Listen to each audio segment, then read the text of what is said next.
Afternoon and welcome to the Tuesday committee meeting of the Natchitoches Parish School Board. If you will please silence your cell phones.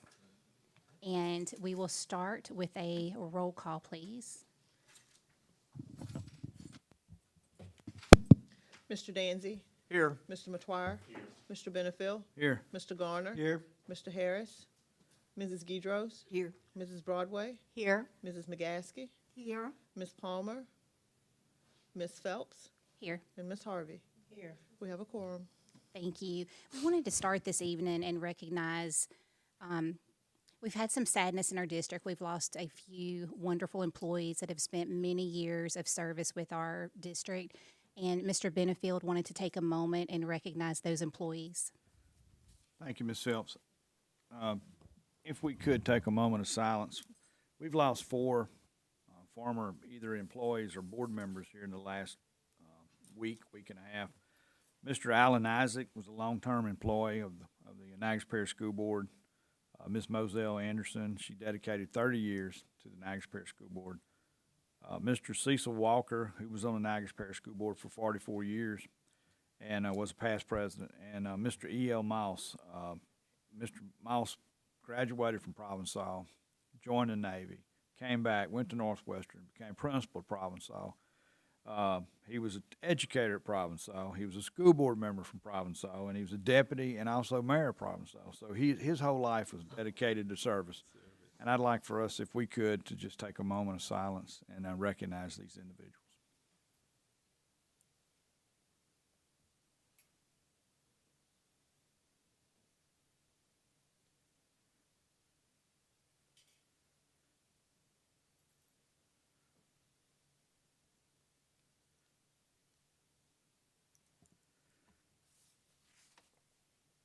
Thank you very much. One other item, and the superintendent is going to touch upon this, and Mrs. Broadway's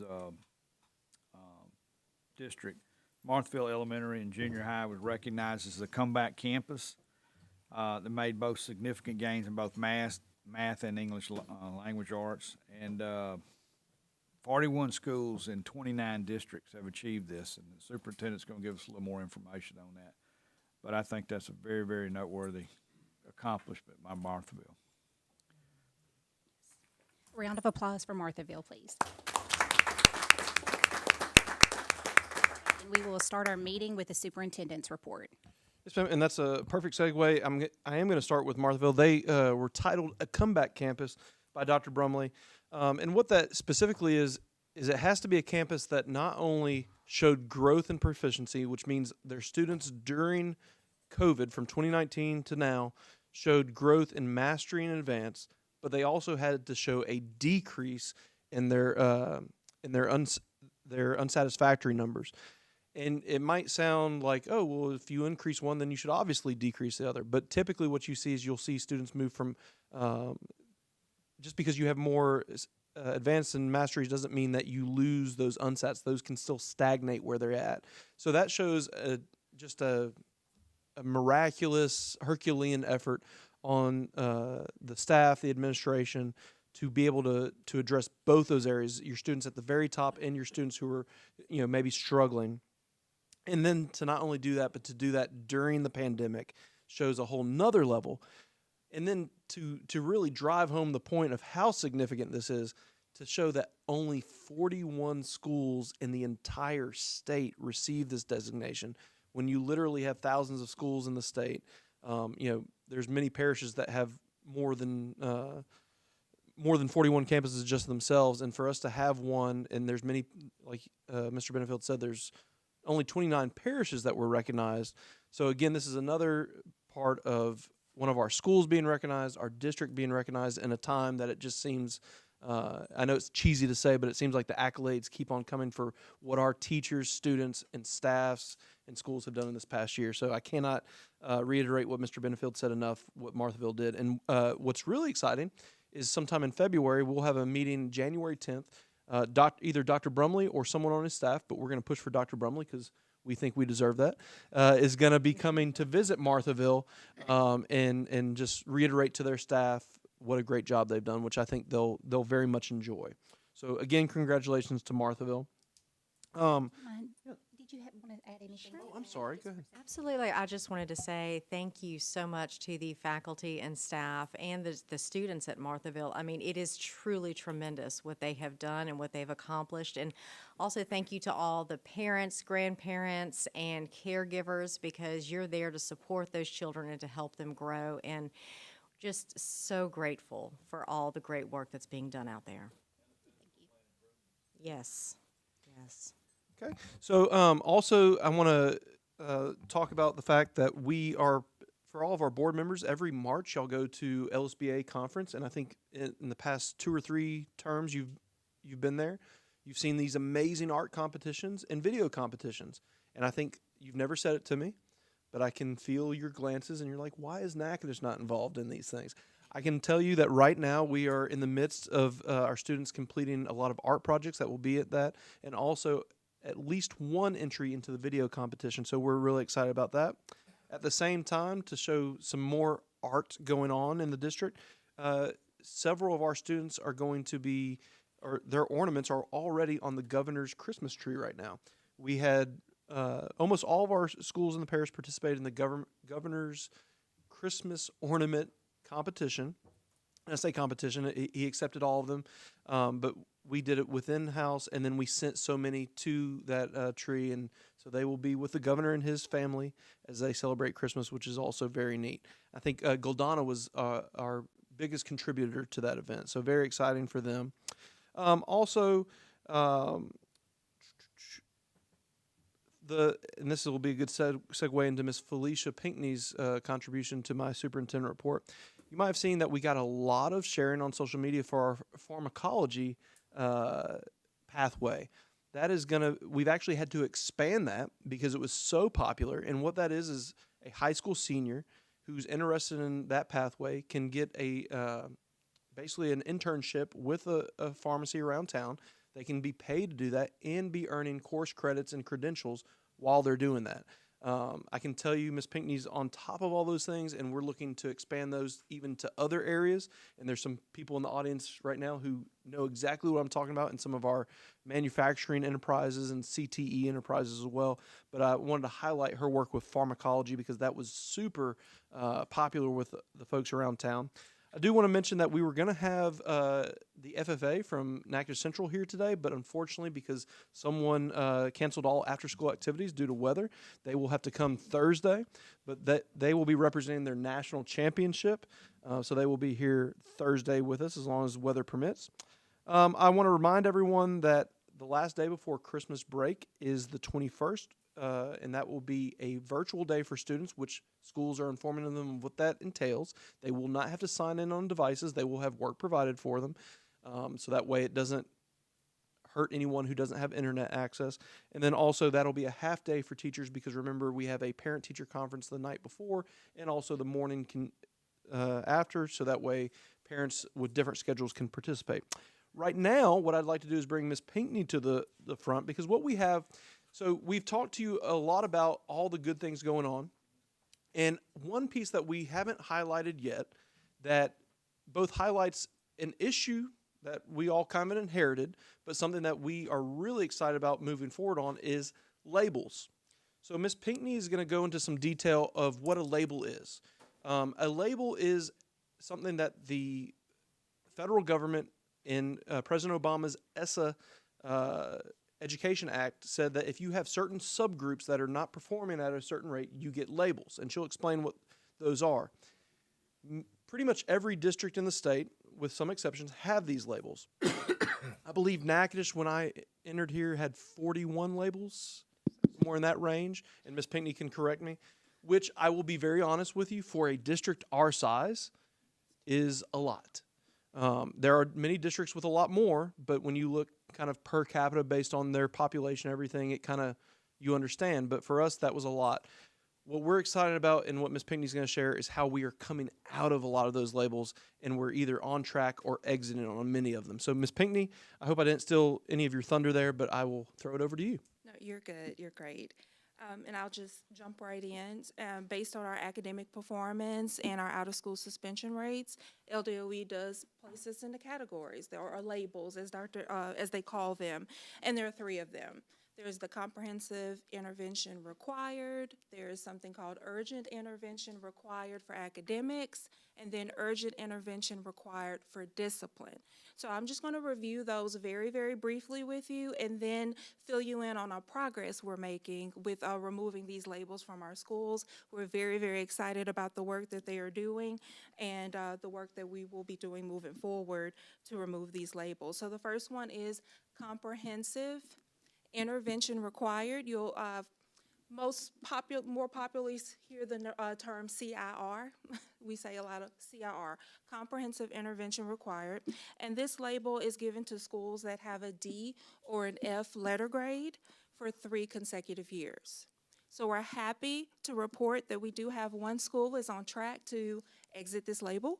And we also feel that if we continue on the growth trajectory that we're currently on, that we will have an additional 2 schools on track to exit that label within this school year.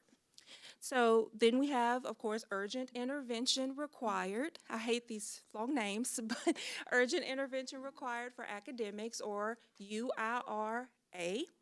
And this label is given to our schools that have an F letter grade for 2 consecutive years. And as Dr. Eloy mentioned, this is when we get into our subgroups. How are our students performing? How are our homeless students performing? Economically disadvantaged? How are our African American students performing? So those are those specific subgroups that we're looking at. So we came into this school year with 14 of those. That's a lot. So we are also happy to report that 7 of those are on track to exit this school year. 3 of them were removed, and then 3 more UIN labels were also removed. So we are so excited about the work that our schools have done with that particular label. And the last label is urgent intervention required for discipline, or UIRD. So we have 7 schools that have a label from beginning the 2019 school year. We have 1 school whose label has been removed, and we have 3 of them on track to exit that label this school year. So what we're doing is we're continuing to support our schools, support them in their goal setting, support them in their progress monitoring activities, so that they're able to reach the very, very rigorous goals that they have set. So if there are any questions about labels or anything very specific, please just let me know, or let Dr. Eloy know. Anybody? Ms. Pinckney, question. Yes, I think we can attach attendance to some of these. We used to have the FINS program, and I think the Sheriff Department has kind of fizzled out. What have we done in the last 2 years? I know COVID year was one thing, and then we eased out of it. But this year, what are we doing? And I'm gonna approach the superintendent with something along the lines of this later. But what today are we doing to replace that FINS program to make sure that these 2 or any one of these labels are, when we know it, if you're not in school, you're not going to get there? Absolutely. I do know that Mr. LeGrone and Miss Anita, and I know that Miss Sandy Arshill are working with each individual school building. So when a student is looking to be in trouble, I'll let Dr. Eloy chime in as well. They are looking at specifically what can be done for those students. They are bringing the parents in. It's kind of having an SBLC meeting at the school level. And then, from what I understand, it does come to us so that we are aware, but we are asking that schools really work with parents and work with families on attendance within the school individually. And that's all correct. What I would add to that is 2 other things. One thing in our QDRs, which is our main point of leverage with our schools, we are pushing attendance like we haven't pushed before. So that is something that when there's an issue, we either say, okay, this may be an issue of you need to talk to parents, or this may be a community-wide issue. And there's some schools where we've said, hey, you have a kind of a small community. Why can't we talk to pastors and coaches and all the groups that kind of help with that?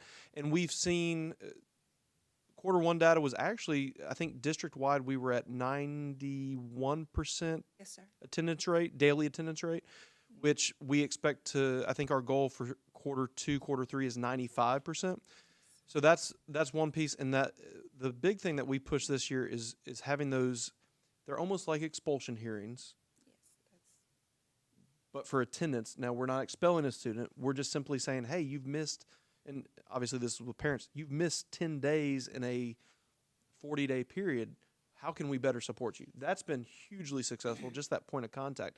I will tell you, we have had conversations with the local judges and DA, and we have not had to use this at our disposal, but one thing that they have told us is that when it gets to the point of what we would term child neglect, you know, if you have a kindergartner who's missed 40 days and it's for no reason except mom didn't want to bring child to school, then they have informed us that they are willing to charge that person with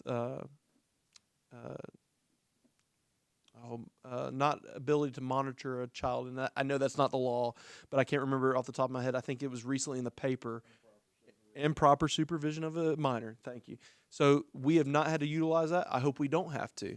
But we now have, I think, a lot more tools in our toolbox to holistically combat it. But as of right now, I think if I were to pull it up right now, I believe we'd be at 92% attendance. Now, I'll be honest with you, flu and strep have hurt that a little bit. But for the most part, kids are coming to school, and the few places where we're having issues, I think principals are addressing it pretty well.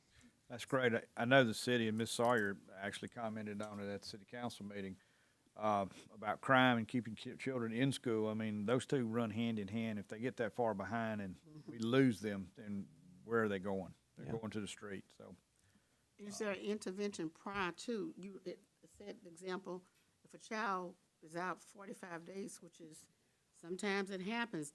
Is there intervention if the expulsion hearing is not successful? Because we have some parents that will not participate unless you have some consequences for them. Yes, ma'am. So, and I kind of threw out a big number, but let me just tell you, the parents are getting letters and notification, and principals are tracking, I think, as soon as they miss 3 days in a row.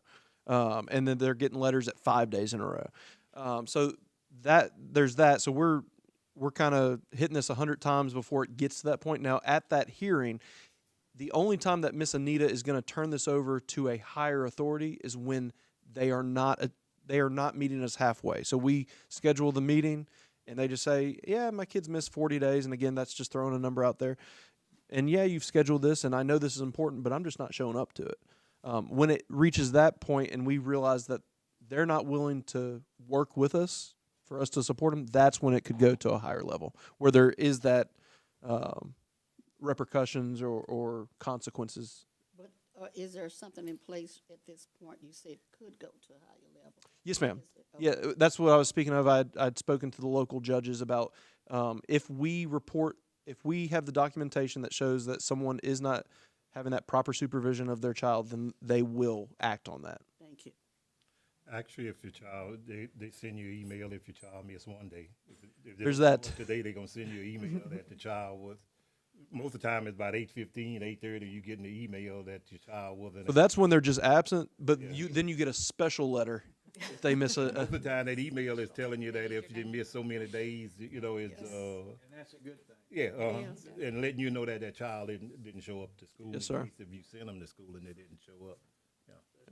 Ms. Pinckney, thank you for sharing that information about the labels, and I'm so glad that we're moving in the right direction with it. And I do think it's important to note that B's are awesome and letter grades and all that, but these are kind of more obscure pieces of information, but they're probably in many ways more important because people see a B and they're like, oh, things are good. But what a B can hide is subgroups like special education students, African American students, socioeconomics, where everyone's a B, but those students are still failing. So to show we're removing those labels shows that we're making gains for all students. So with that being said, that concludes my superintendent report. Okay, thank you so much. At this time, we have no old business or new business, so we will move on to the informational reports, starting with Mrs. Washington. And as she comes to the table, I have to thank her because what people don't realize on days like today, where people think decisions are just kind of willy-nilly made, it is probably 20 calls between me and Miss Washington and texts and calls with the National Weather Service, and she is an excellent partner in that endeavor. Well, I saw you back there working. You brought your business with you there. Yeah, I still got one more bus. He's unloaded. He just hadn't made it home. So as soon as he make it home, then I'll be good. Okay, but as of right now, we just had a big turnaround with recruiting. We have about 5 people in the pipeline, so hopefully when school starts back in January, they'll be through with their training and driving, so that should take us close to 100% staff, so kudos for that.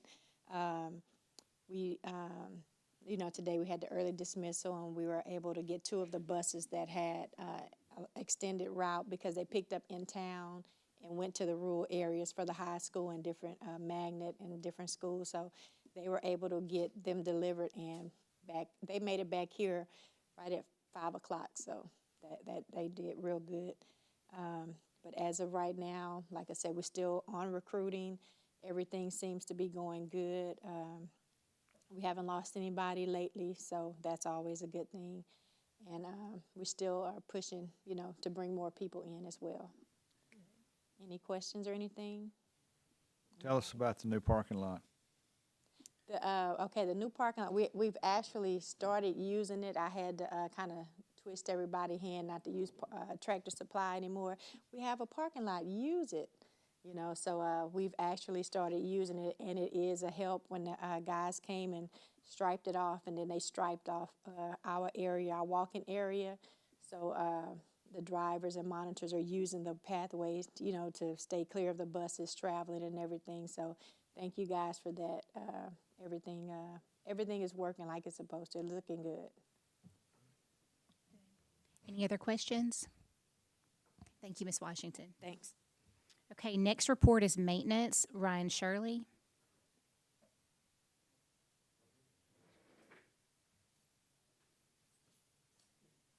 Hey, how are y'all? Good. One of the things that I really wanted to touch on is the 80 pallets of Lysol wipes we received.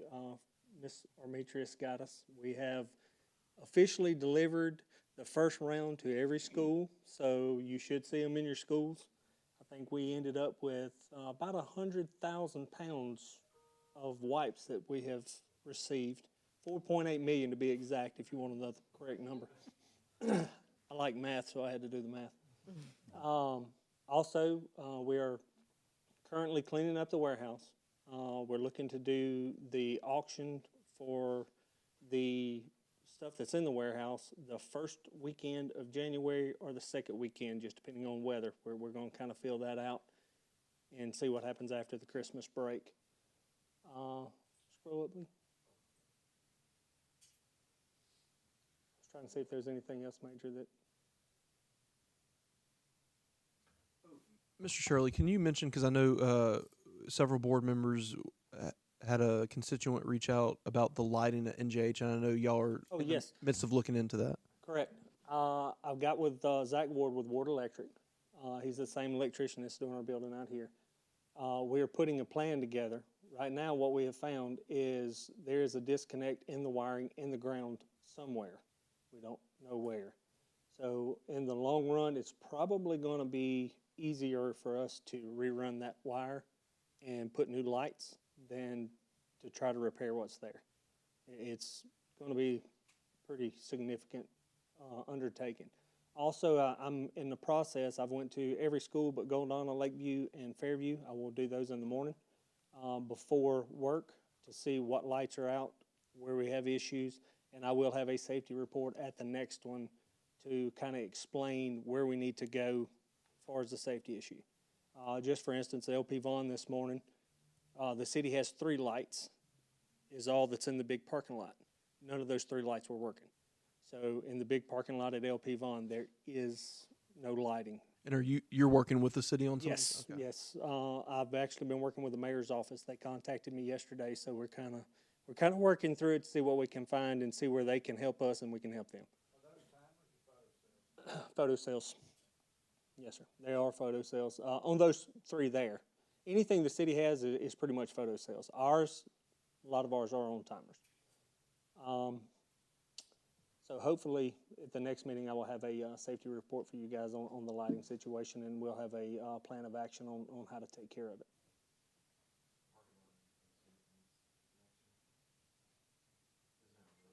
Oh yeah, well, The new parking area by the new side is now lit up. We still got some work to do on the other side, but we're getting there.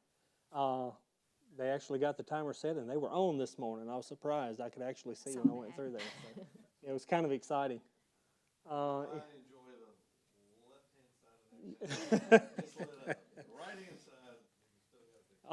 side. I met with our rural schools. I have some gentlemen that's working on a grant for us for LED lighting for all the rural schools. They went through them the last 2 days, and they're writing up a report and trying to help us get a grant to replace all lighting in those schools to LED. And just for clarification, that's for rural schools only because of who they receive electricity from compared to Correct. city. Yeah. SWEPCO and CLECO is the one that's actually providing this. So we're actually in the process of trying to get all the inner-city schools done with the city. So we got 2 kind of out there right now lingering, but I'm proud to say they finished their report today. So I'm hoping to get it tomorrow or the next day, and we'll see how we come out in that. And then they also started over there today, correct? Oh yeah, I pulled up today and seen a bulldozer. I was surprised. I mean, we just gave them notice to proceed yesterday, and they've already started. So they're eager beaver. I like it. I can't wait. Any questions? I wanted to ask, I noticed there is a huge pothole in front of East Natchitoches Elementary in the car line in front of the school. Yes, ma'am. We've just had rock delivered to the shop. As soon as the weather gets good, we're going to load the tractor and load a rock. We're going to go over there, clean that out. We're going to level it with rock, and then we have what we call aquaphalt, which is a liquid, basically asphalt. And then the last couple of inches will actually be done with that. So we now have rock to go fill that hole and get that done. So as soon as the weather's permitting, we'll get that taken care of. Okay. And the major issue that was going on over there at the magnet school, formerly Parks Elementary, with the bushes and the litter and all of that, it was tall bushes in front. They needed to be, like leveled. When you go through the drive-through in the front, when you're going through. Yes, ma'am. Did they, All that has been taken care of. All those bushes were removed. Okay. The actual stuff in the pine trees that was up the hill, it's all clean. If you hadn't seen it, Payne has been doing a pretty good job of it. make a trip? Check it out. And the yellow jackets are gone, thank goodness. Thank you. Yes, that was Yes. another major concern. I'll definitely make a trip to check it out. Anything else? Thank you so very much. Yes, ma'am. Next item on the report, 6C, is Mrs. Page, the personnel report. You've probably all had a chance to review it, and she looks like she wants to answer questions.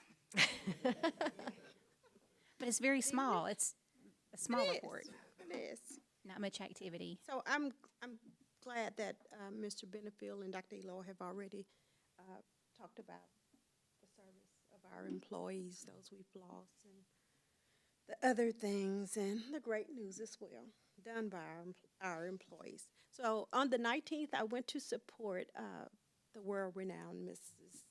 Seal Young Olson, because, as you know, she was inducted into the Louisiana Music Educators Association, LMEA, Hall of Fame. And our other up-and-coming star is Mrs. Alicia Hudlow. She was also recognized as an Award of Excellence recipient. We have been doing a much better job of courting, for lack of a better word, our residents. So this year, for the first time, we invited our 3 graduates to have lunch with Dr. Eloy. One couldn't make it. We understood. She was doing her paperwork because she's already hired. So we feel like we're on the right road. I'd also just like to say, and may I say their names? I want them to feel special. It was Ms. Madeline Joubert, Mr. Jared Gilbert, and Mr. Colin Monahan, who will also be going to a school shortly. I want to wish everyone a Merry Christmas, all of our employees a Merry Christmas, as well as the rest of you in here. Thank you. Questions? Sorry. Any questions for Ms. Page? Okay, thank you so much. Okay. Item 6D, receive the budget report, Mr. Lee Wascom.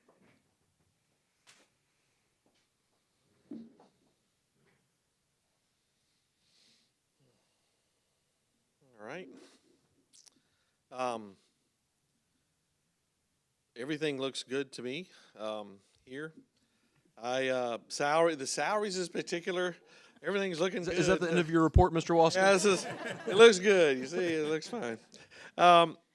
The salaries seem to be doing well. If you take a look at our budget of salaries, 25,686, which is in the first column on the first, not in the revenue side, but in the first line here. Then our actual salaries are 5,340,000. If you multiply that times 4, you get 21,600,000. We actually have a margin there of almost $4 million in being under what is currently budgeted for salaries. So I'm hoping that it will sustain. I believe it will be. Now remember, there were a lot of things that surprised me this year in salaries. First of all, our non-certified employees are now, almost all of them are able to come on with full benefits, which actually doubles the cost to the district, but it's good for them. And they receive a TAT, isn't that right? They receive a TAT. This is a new law that was passed and put in effect after the budget was adopted. So even with that impact, everything looks good here with the budget. Also, the sales tax checks went out, and we no longer have to receive those calls when they're going out. I just want to remind everybody that in January there will be no MFP check that we were used to for so many years. That $583 was rolled into the salary increases that got spread out over the rest of the year. Okay, so our next check for salary is going to be December 21st, which is a Wednesday, and that will be the last check until January 31st. So it's about 6 weeks there. Please plan financially to everybody listening. No, they actually received the money. They did receive the money, but it was rolled into the salary.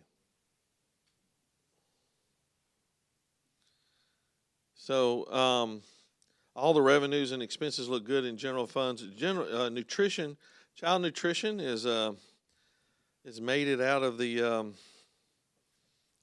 deficit. If you look at column 3, their revenues are $1.1 million. Last year at this time they were at $927,000. Expenses $825,000. So they are definitely in the positive. I'm real happy about that. Part of Shauna's report. Well, I'm sorry. I'll steal your thunder here. I'm gonna move on. Title I.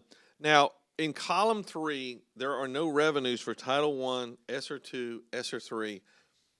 This has to do with how we transmit requests to receive funds. When we make a change or an adjustment to the budget, all that stops until the state confirms the adjusted budget, and then it proceeds back on again. Well, the state's payroll, they've been having payroll issues, not having enough people to help with them. So what normally would take a couple of weeks or a week is now months sometimes. So I will tell you that next month's budget, you will start seeing revenue pop up in Title I, ESSER II, and ESSER III. Those funds will start to pop up. And so that's the only thing. And really, the revenue should always equal what the expenses are. Like if you see in column 2, you'll see that. Right here, there's 132,000 equals 132,000 expenses, and you see that consistently with all the federal funds, and that's how it will always be. 693,000 up here for Title I, 693. But here we have 879 in zero revenue.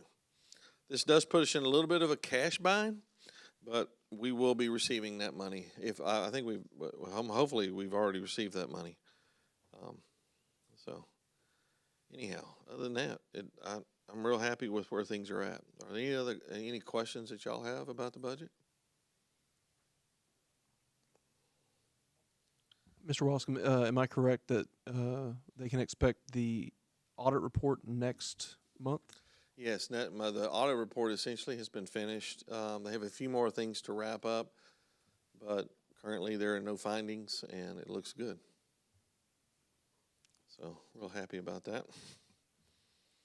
Okay, thank you so much. Can I just go ahead and skip to my next one, Sure. which is going to be the sales tax report. Save Shauna for last here. And then the sales taxes are looking good. I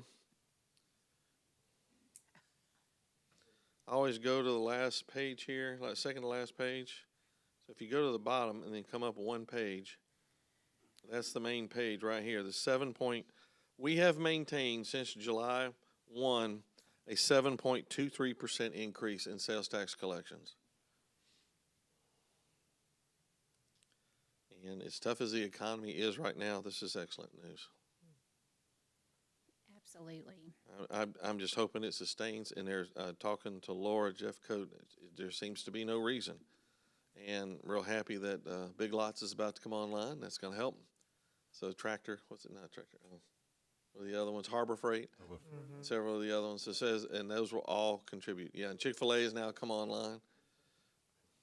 The question is, how much of that is just money reassessing itself, resorting itself within Natchitoches, or is this new people from outside of Natchitoches now coming here to shop?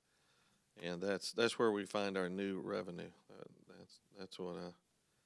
That's what I'm hoping for, is a good amount of new revenue that we never received because we have such now great new options like Big Lots and Harbor Freight. Okay. So sales taxes right now are still looking really good. All right. One point to note, I need to let y'all know it is a material amount. Our enrollment, I think, is down. We don't have is keeping us up with the amount of loss in MFP money.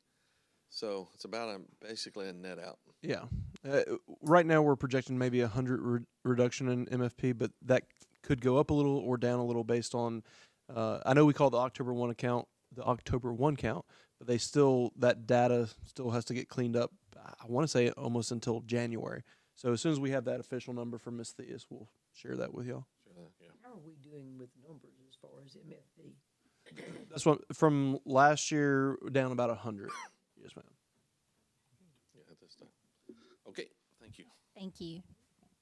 Item 6E, let me back up there. Ms. Shauna Hicks, Child Nutrition Report.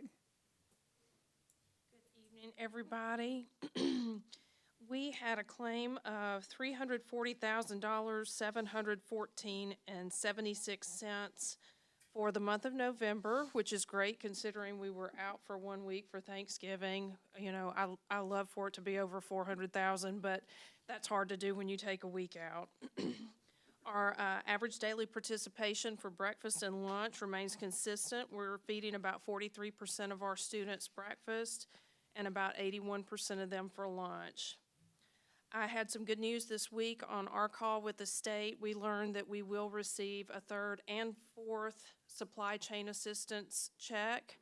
They have not released the amount to us. The other two were in the neighborhood of $120,000 each. So I'm hopeful that it'll be much the same, but they haven't told us for sure. So I can share that as soon as I get that information. Autoclor is ready to begin the installation of our first 3 dish machines in January. So that is great news. Hopefully that will help us cut some costs on paper goods that we use a lot of. Do you guys have questions for me? Mrs. Hicks, I'm sorry, go ahead. The supply chain assistance funds, is that federal money? Correct. It comes to the state and they distribute it between the parishes. And so based on your school district size, that's your sort of percentage. Thank you. Last year, we were eligible for some grants from the Department of Agriculture on fruits and vegetables. Are we still getting those? The DOD money has dried up. When the economy and costs went up, people began taking real advantage of that. So I ask every month, I call Miss Janice LeBlanc in Baton Rouge and say, so, you got any money left on the table? So I continue to ask and she continues to tell me no, but hopefully soon. Well, thank you for your diligence with that, Thank for you. sure. I think Ms. Beverly. Yes, I did have one question. I was just curious, which schools will be receiving the dishwashers? Weaver, Lakeview, And you've got me at a disadvantage. I cannot remember what the third one is. He just said he had 3 ready to go, and I know Weaver and Lakeview were 2 of the first. I'll have that for you next month. I should have written it down. Well, thank you. Thank you. Thank you so much. Item number 7 on the agenda, Finance, Facility, Service, and Insurance, Mr. Russell Danzy. Item number 7A, board member compensation increase. Mr. McTuire, you want to speak to that? Yeah, I was wanting to see if the board wanted to go up $150 more on our compensation because it's been, I don't think most of us can find when it was the last time that the board got an increase since the early 90s. And with everything with the cost of living and gas and everything, I was gonna make a motion Thursday that we'd go up to a extra $150 a month per board member, and that would cost the board $19,800 more a year. And I talked with Mr. Wascom. He said it's no problem with the budget. They'd have it in the budget, so it's up to the board. If the board want to vote on it, it's up to the board, but it'd be $150 more a month. In the years past, you remember that they used to pay mileage and so forth. We cut that out, and so over the period of the years, I know about 24 years it hasn't. It's actually gone down instead of up. Yeah, and then another thing I researched just about, and I wouldn't want to add that to it. Just about all the other parishes in its special call meetings, they pay them extra $50 per meeting. You know, I'm not going to add that to it, you know, if we on that, but just about every parish that I talk with, the board members, they say anytime they have a special meeting is an extra $50 per meeting, and then plus their mileage. Yeah, we don't do it. We don't assess mileage to anyone for anything or any of the other stuff. You're right, Mr. McTuire. All of that has been, the board members, that's just part of what they do. Yeah. You're right. That's all I have. Any other comments? Item 7B, declare bus surplus. Mr. Wascom? Has anybody noticed in the Lakeview parking lot, there's Pretty old rust bucket of a little bitty of a, we would like to declare that surplus. I have the VIN number. I'm not sure it got put on here, but I have the VIN number, and we would like to declare that surplus so we can have it sold off for whatever it may be And valued. it is non-operational. It is non-operational. It will be towed away. So it's a push, pull, and drag? Yeah. It's a 1998 Bluebird. Bluebird. Short bus. 1998, God. Yeah. Short bus. So just in the effort of cleaning things up. So that's it. Thank you. That concludes finance. Thank you so much. Item number 9, Executive Report, Beverly Broadway. Okay, item 9A, the 2023 board meeting calendar. Dr. Eloy. Yes, ma'am. So I believe, well, number one, we have to have some new calendars, but we provided y'all 3 options. Mr. Benefield had asked for those 3. One is a same thing we're doing right now, a Tuesday, Thursday in the second full week of a month with some caveats based on, different holidays, and you'll see that there. The other is a Tuesday where you'd have a committee on a Tuesday, and then you have full board meeting the following Tuesday, and the other is a Thursday in the exact same format as the Tuesday. Only thing I would say I like the Thursday, but if we could go to the first Thursday and the second Thursday, because going down to the third Thursday, that's way down in the month. I think we need to handle the board meetings earlier in the month, but it's up to the board. But even with the Tuesday, I would rather it be the first Tuesday and the second Tuesday than the second and third Tuesday. And just for informational purposes, just for the board to remember, we did go to that second full week, I believe, for the some reports from the business department.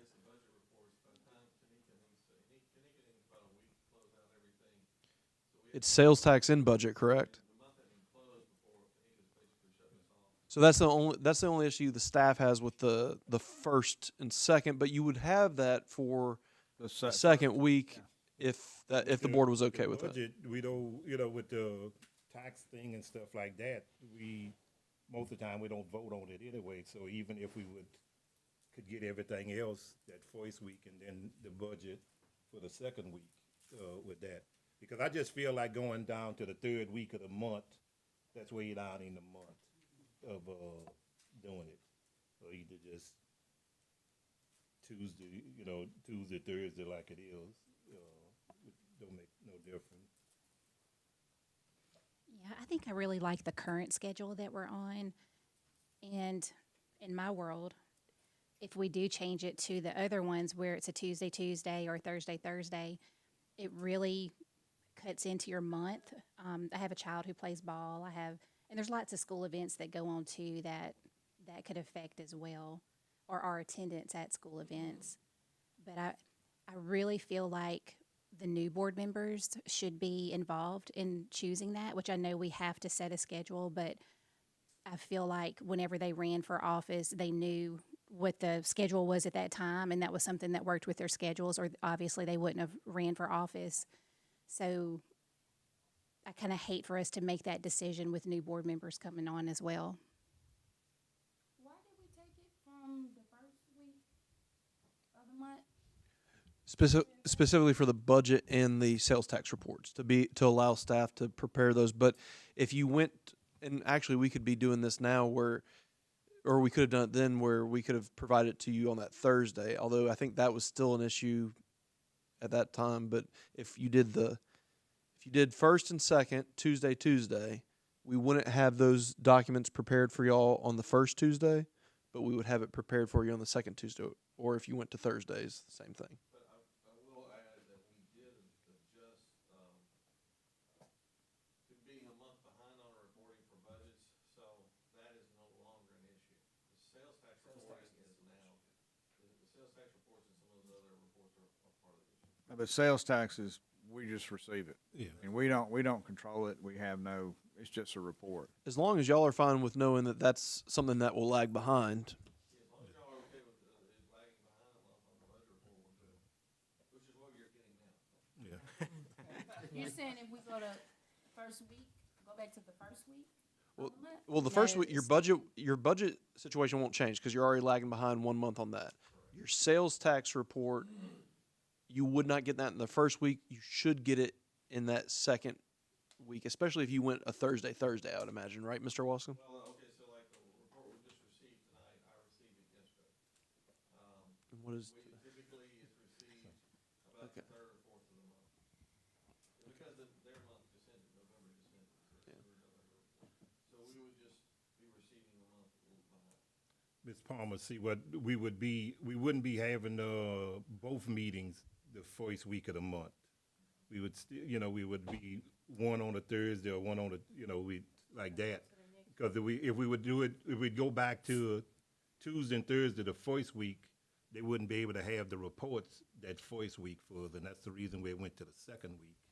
But we could go from a Thursday to a Thursday or a Tuesday to a Tuesday, and they would be able to have the report for us the second week. I personally like the Tuesday, but that's just me. Well, Not that that's a deal breaker or anything. well, as long as we do it, I am in agreement with Mr. Matoyer. If we went to the Tuesday or Thursday, just make sure that it's 1 week and then our committee meeting next week we do our next meeting, because that's too much, it's too long a period of time. 1 week, or either let it stay like it is, or do it a committee meeting 1 week and then the next week we do the other meeting. The reason I asked the superintendent to put these three together is, in years past, this is the way we conducted business at Natchitoches Parish School Board. If you look at Tuesday, Thursday, you walk out of here Tuesday night at 7 o'clock, 6:30. If you have a question about anything and you need to call anyone on the staff, they're busy. You might get them on the phone, you may not. And then there's Wednesday And then Thursday, you have the next meeting, so you walk into the board meeting with hopefully the answer that you've asked for, or the questions that you posed. And so this gives us the opportunity to spend a week to think about what we're doing and give the staff adequate opportunity to research any question that we have, because they have a full-time job. They're just not waiting around for the phone to ring from us. So that was the whole reason. Well, and my thoughts behind that as well is technology-wise, we've moved way farther than we have ever been before. So you get your agenda, a week ahead of time. It's on your laptop, so you have time to do your research before the meeting. So you're not walking in Tuesday not knowing what the agenda is with surprise questions for staff. So actually, when you get your agenda on your board docs, you could even email a staff member at that point.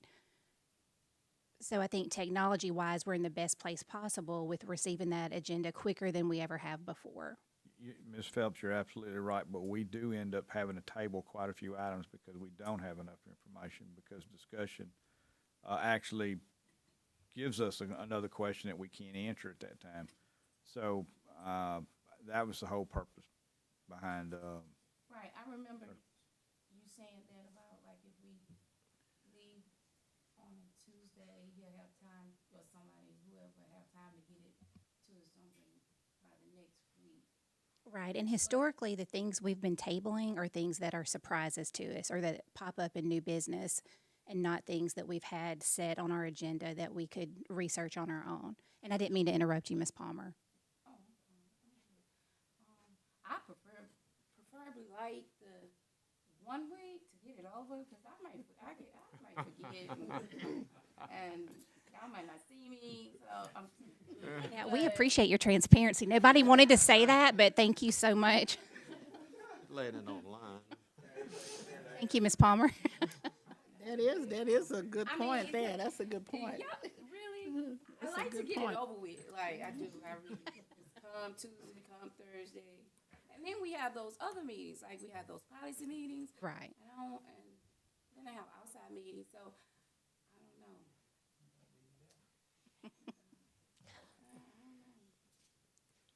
Are these the only options? Are they being? Those are the ones we prepared, but if y'all want to take any iteration of these, and I mean, and I'm not trying to overcomplicate, but you could do a Tuesday 1 week, a Thursday the next week, but these are the ones that we were asked to prepare. Yes, ma'am.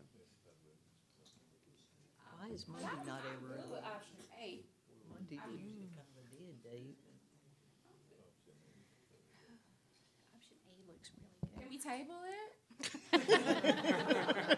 We got till Thursday to look at it.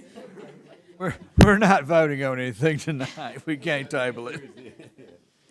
I have a question. Do I need to create the option that Mr. Matoir spoke on? If we do Tuesday and Thursday, a Tuesday or Thursday, to back it up to the first and second week? Do y'all need to see that? Please don't. Okay. If we vote on it, you can just change it. Right. So regardless, whatever calendar we choose, we are getting sworn in on January the 10th. So if we vote on anything outside of changing that, then we'll have to talk with Mr. David Stamey to make sure that he's available to swear us in, because that's the day he has planned for us. So if another option passes, we'll still need to amend it. Well, that one would work for A and B. It wouldn't work for C. Okay.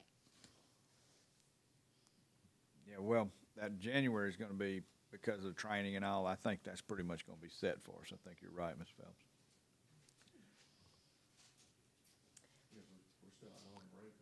That's correct. You can't meet because we're out on break prior. That's right. So January's pretty much set. All right. Item 9B, homeschool children and NPSB sports. This is something that we've been discussing for the last couple of months. I think we've shared a lot of good information. We've been able to reach out to see that there are other districts that are allowing their homeschool children to participate in sports. We've acknowledged that they are covered by our insurance under the current policy. We've also acknowledged that this has been a relationship that we've had with homeschool children in our parish for quite some time. And we've also looked at some other issues as far as funding, and most of these sports are self-generating funds. There are some funds, there are some aspects that are funded through BRE, which is something that all property owners in the parish contribute to.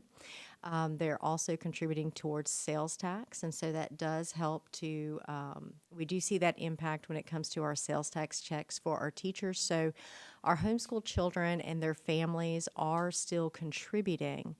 And I think that this is a wonderful opportunity to continue partnering with other families within our parish.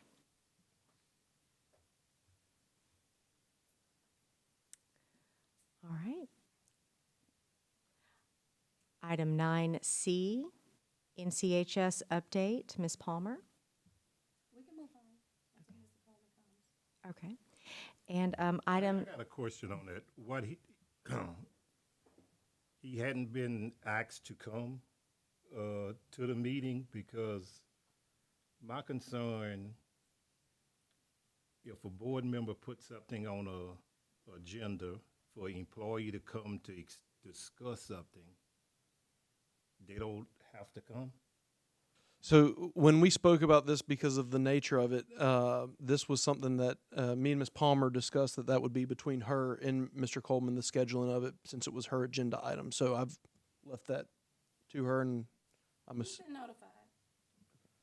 But when the board puts something on the agenda, the board member puts something on the agenda for an employee, the superintendent need to address that employee, telling them that the board member has something that he need to come and address it.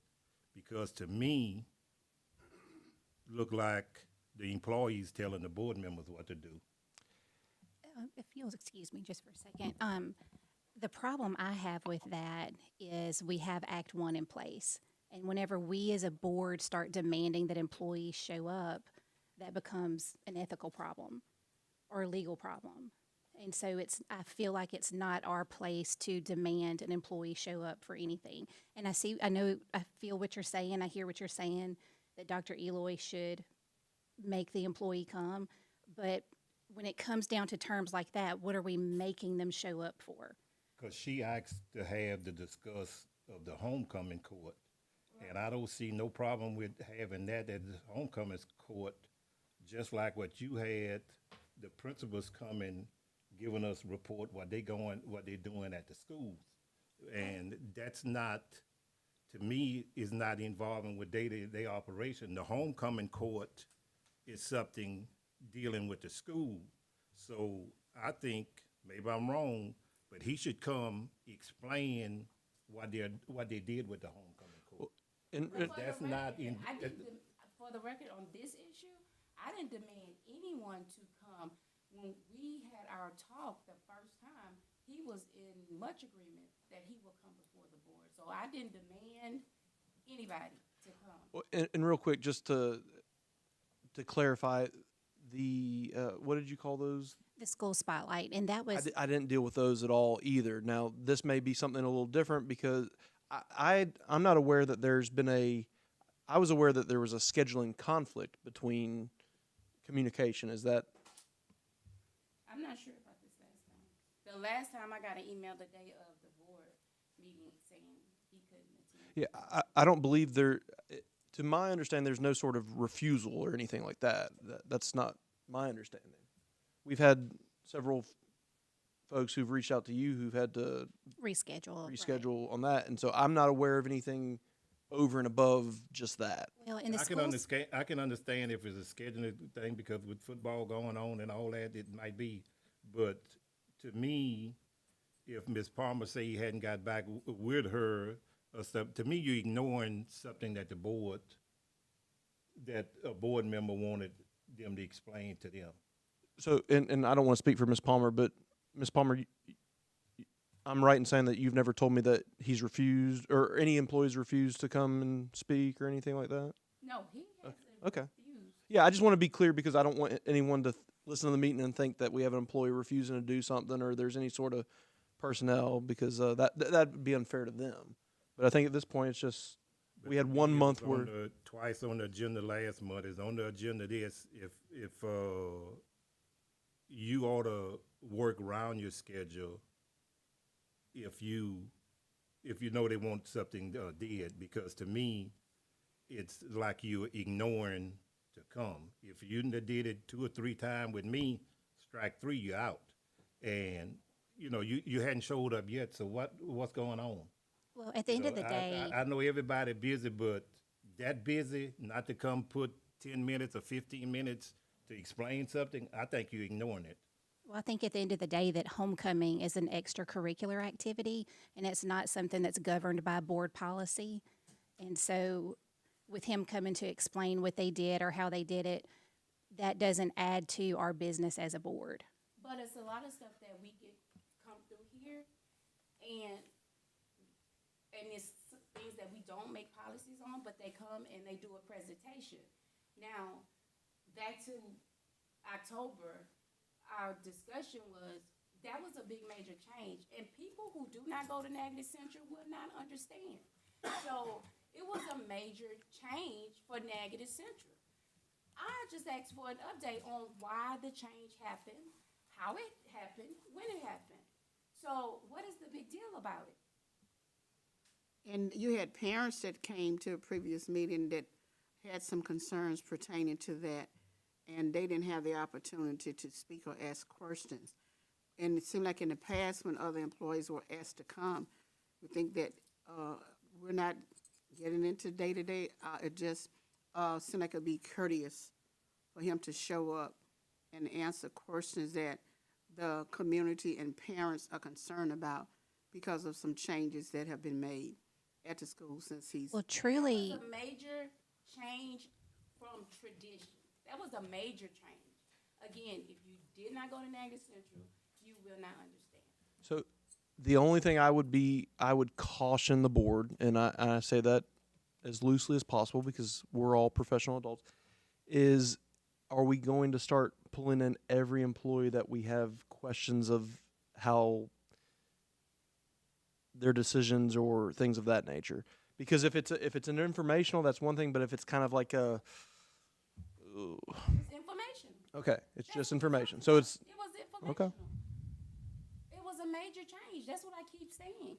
So, like, that could have been something that was put in a newspaper. Why didn't Negative Central change their homecoming from the riverbank that has been going on for almost 30 years to now they're putting it at the school? He talked about the culture of the school. That could be explained.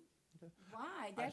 I just think we have to be very careful because it just, if it's informational, I think that makes sense and all that. But when we get into the line of being critical of personnel decision making, I think that's where we just have to be careful. And that's all I'll say about that. But I mean, in terms of, we would not want any employees, myself or anyone, to disrespect the board, as we would not want board members. We want that to be a mutually respectful relationship. So, but at the same time, why I think that I was elected to represent the community, my constituents.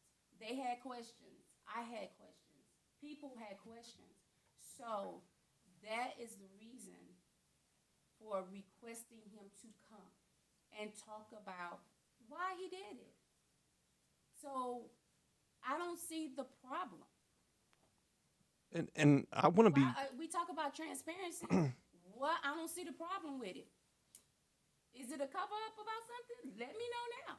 so everything that we don't understand is not a conspiracy. No, but There was an application that the kids signed for homecoming that clearly stated where it was happening.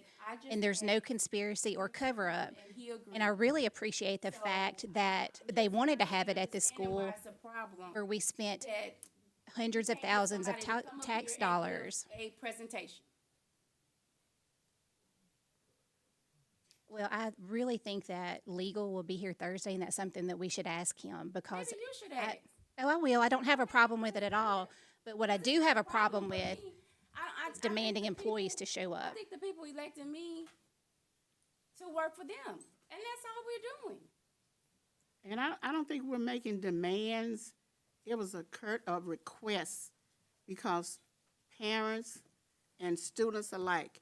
And I understand that new administration, there are gonna be changes. But when major changes are made in it, the parents are not aware, the children have to accept changes because it's made by the principal, because he is the administrative person in charge of a particular school. But if it's causing confusion and people don't understand and they have questions, why not just address it and give some clarification and we can move on?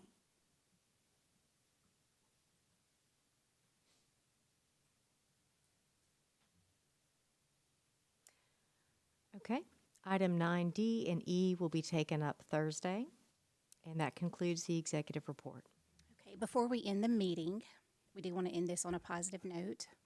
I'm so sorry, Ms. Phelps. There was one clarification that I wanted to bring up for Mr. Matoire's item, and does require a 2/3 vote on the compensation piece. Just an informational piece I wanted to add to that.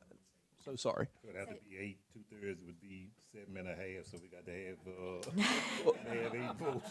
Ms. Kanika, We got to have a board member. it's 2/3 present or 2/3? Of the board. Okay. 8 votes. Just wanted to, The- good deal. Okay.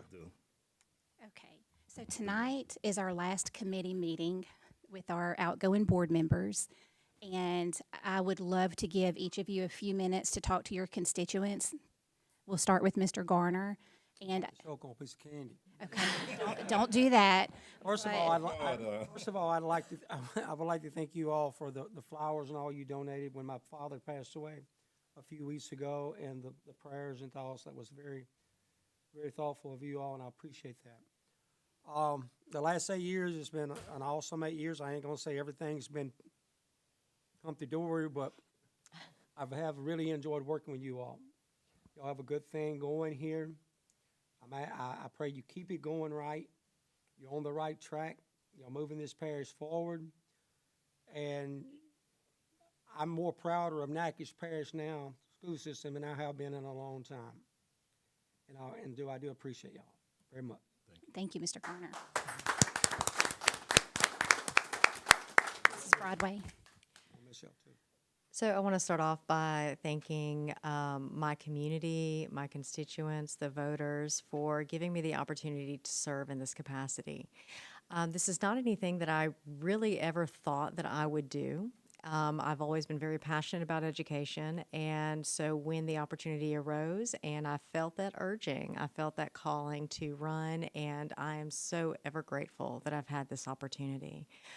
I have loved being able to serve my community, to support the school out in my community, to support the families, and I love seeing what we've been able to do in this district. I mean, the growth has been tremendous, and like Mr. Garner said, I never would have dreamed that we would be where we are now, and I'm just so very proud of everyone who's working within our district, all of our students, our staff, administration, everyone. And I also am ever so grateful for all of you around this boardroom. Y'all are an amazing group of people, and it has been the tremendous honor to work alongside each and every one of you. It's hard to work as a unified body when you've got 11 distinct personalities, but we have a true love for each other, and we have a love for our community and for the children, and it's been amazing. So thank you all for this opportunity. Thank you, Ms. Broadway.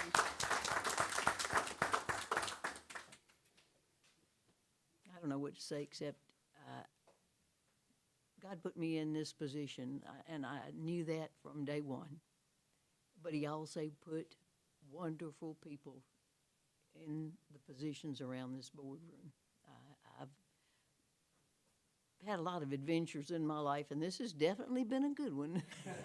Well, it's been an adventure. How about that? There have been some good and some bad. But from the time that I started almost 7 years ago, the growth and the progression of this district has been phenomenal, and it's due to all the cooperative efforts of the board members.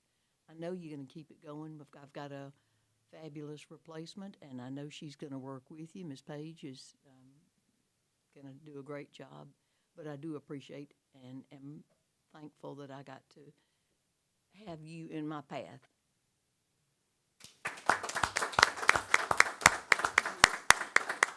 I would also like to extend the invitation to any other board members who would like to say anything on behalf of our outgoing board.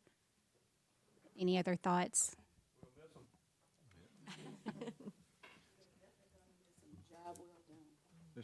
Ms. Phelps? Yes, sir.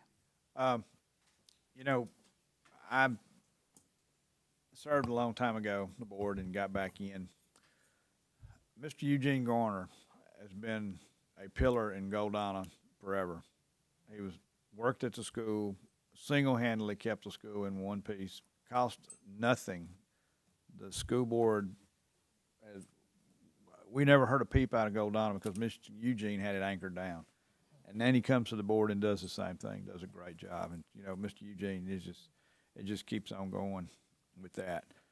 Ms. Broadway brings and brought a perspective to the board that I don't think we've had, you know, from her point of view, and it's really, really great. Thank you for the insight that you provided all of us. And again, this is just from me. Ms. Guidros, you know, always mindful for the money. And I appreciate that because without fiscal responsibility, we're not a good board. And thank you for all of your service. I know this was thrust upon you at first.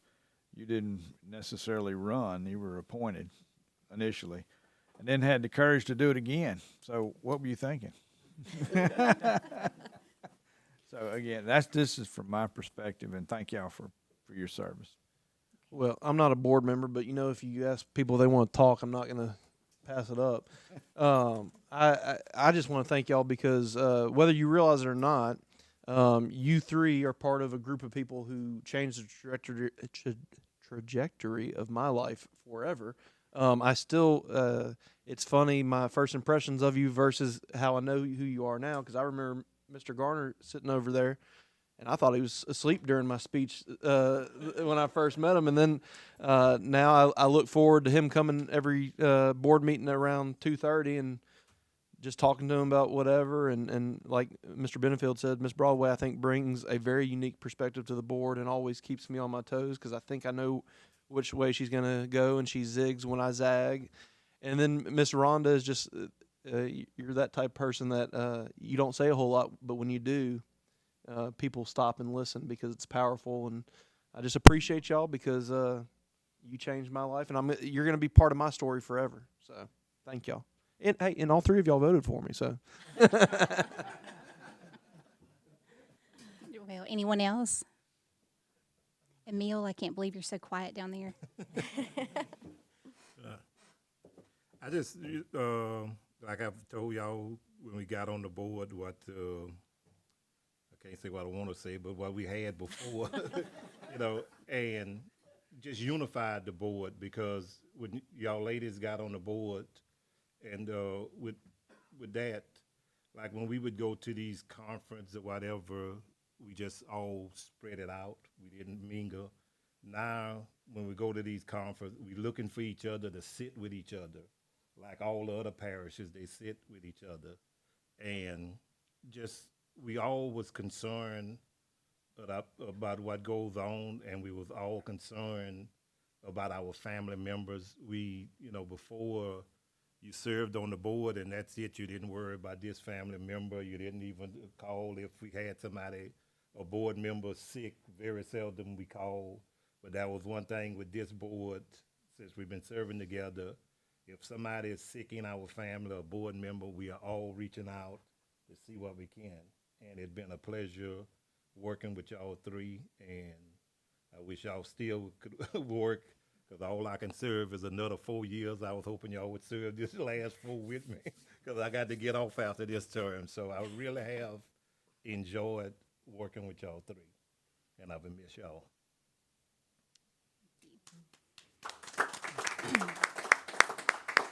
Well, I just wanted to tell Miss Rhonda that I will always appreciate your leadership.